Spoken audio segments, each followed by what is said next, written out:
apparently it debuted to 0% on Rotten Tomatoes. And I was like, I didn't even know he was making this. So it seems that there is a bit of terror when it comes to this show, just not for the reasons that we're used to from Ryan Murphy, right? We don't even turn it on or go see it if Juju Green doesn't tell us to do so. Our What to Watch guy is here again, as he is every Friday. Juju Green, of course, our Straw Hat Goofy best friend. You can do a search for it, Juju Green or Straw Hat Goofy. He's everywhere, including our show. Juju, let's go. Yeah, Juju. You just said that you were very, very stoked for today's report. Why? What is going on? What do you have up your sleeve?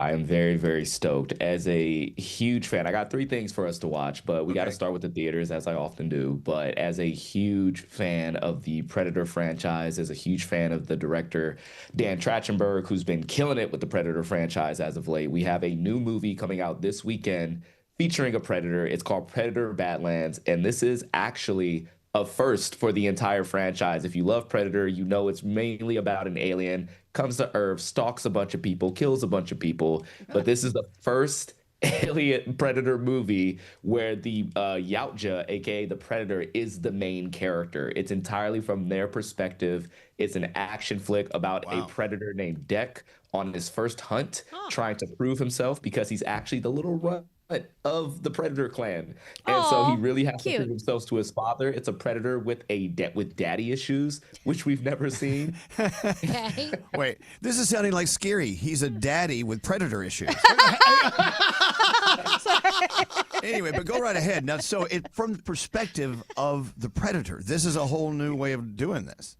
This is a whole new way of doing the story, and for those who like have only been used to seeing the Predator in a certain way, you'll probably find it funny to know that the director Dan Trachtenberg talked to James Cameron himself of Titanic and Avatar fame, and James Cameron told him that it wouldn't work. And then after seeing the movie, he said, "Well, shit, that actually worked." Sorry, Wow. the radio, and after seeing the movie twice, I can let you know that it does definitely work. It's actually a surprisingly heartfelt story that I never thought I would say when it comes to a Predator film.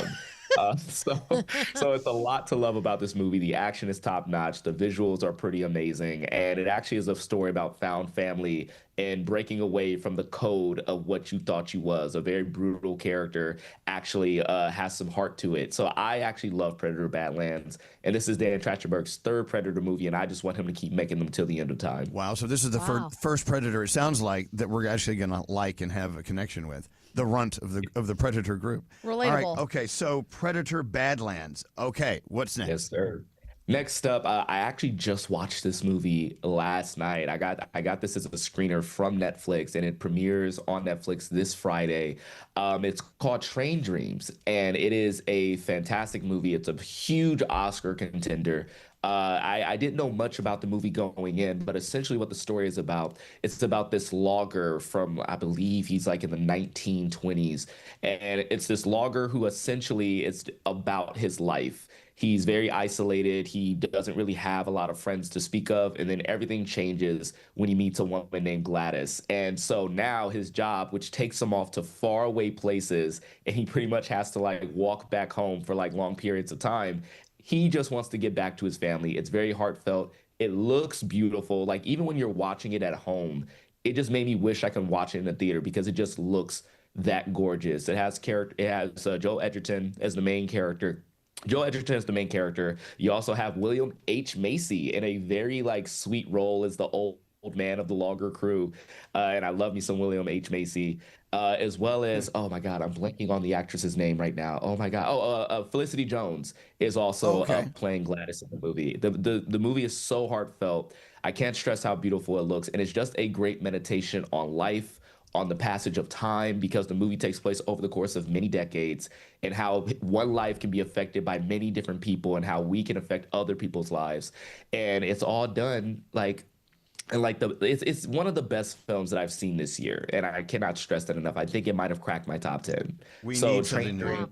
We need something new and fun to watch. So Train Dreams. You could watch it at any time, but just know that when you do, you're probably going to need some tissues because it does. It does tug at the heartstrings quite a bit. I love that. All right, what else do you have? All right, so this one is actually a series that just premiered. You can watch it right now. It's called I Love LA, and it's produced, written, and created by Rachel Sennett, who's very young, but she really knows how to put together a movie. She knows how to put together a series.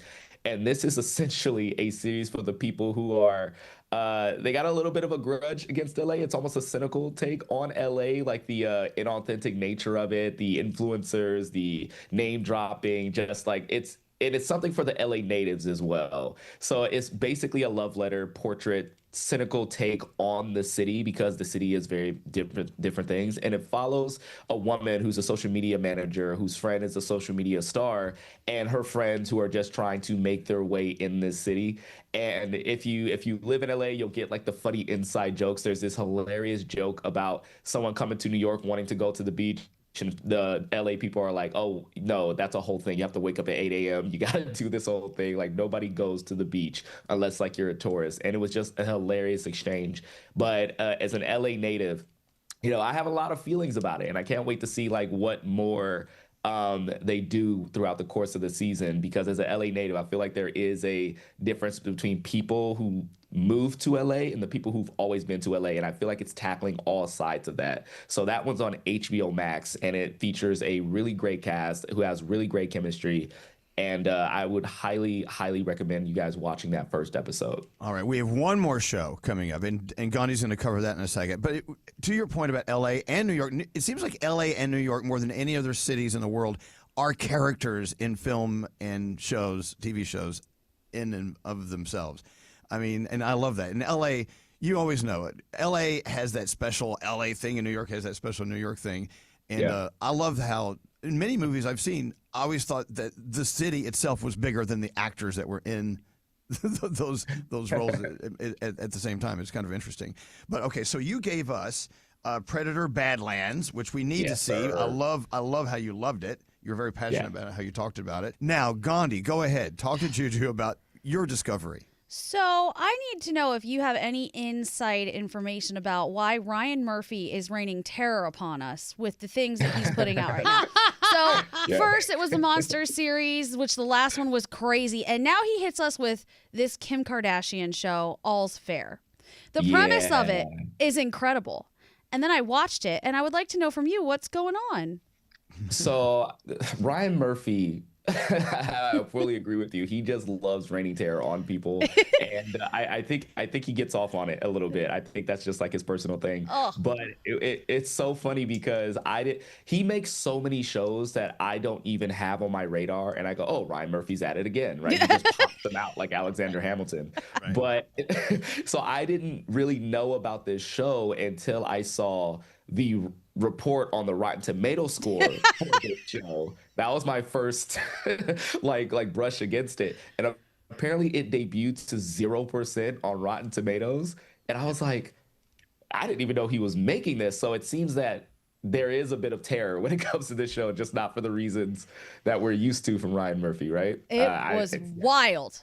Well, I'll just say that it was wild. And you know what's crazy about it? What is the show even about? So it's about a group of women who make their own law firm. And you can see that there are some parallels to her life, and there are really good actresses in this. You've got Naomi Watts, you've got Glenn Close, and then you've got Kim. It's just, I read the same thing you read, which is what made me go watch it, and I thought, why? And I'm pretty sure they built the show around Kim, because if I remember from Keeping Up with the Kardashians, after she did his other show, he wanted to work with her again. And so he was trying to figure out what he could do with her and her, Wow. So, It's so funny. Now, you guys are making me want to watch this now. Like, No. I gotta see just how bad this is. Like, You see what you just did? What? This is what you just did. Talking about 0% on Rotten Tomatoes and telling us how bad it is. We all have to watch it, For sure. Yes. including our guy that shows up every week to tell us what to watch. Now we want him to watch something we don't want him to tell us to watch. I think it's a moment in pop culture that everyone needs to absorb.